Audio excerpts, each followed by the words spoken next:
talk about. We'll also have some golf IQ points that we're going to talk about, and then some practice, which we'll discuss different drills in our own stations here. Okay. The technique spots we're going to go over today, as you'll see on your paper, the length of swing. That's going to be the biggest determining factor of how far the ball goes in a chip shot. Okay. We're also going to talk about how to set up, and part of contact for a chip shot is our rhythm. Does anybody struggle with rhythm in their chip shot before?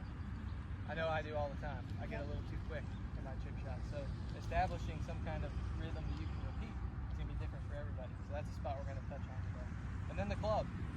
The club is a very different shape than the driver we were hitting last time, right? It's got a few parts.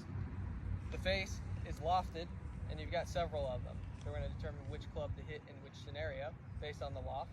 You've got the bottom of the club, the bounce, and the sole that's going to touch the ground and have an interaction, because we're hitting something off of the ground and not off of the ground. We've got to hear that hit the ground. We're going to talk about that. And then this leading edge, this front part, this wants to do some digging, and we can use it for that when we need it, and then also find out how to keep it out of the ground when we don't need it. Okay? So the first thing we're going to talk about is the setup for a chip shot. You have to open the club face like that. Okay, which that is true, but you can also utilize bounce by moving the handle backwards, right, relative to the ball. So if our ball position's in the front, this is pointed at our belly button, right, that's going to expose some bounce.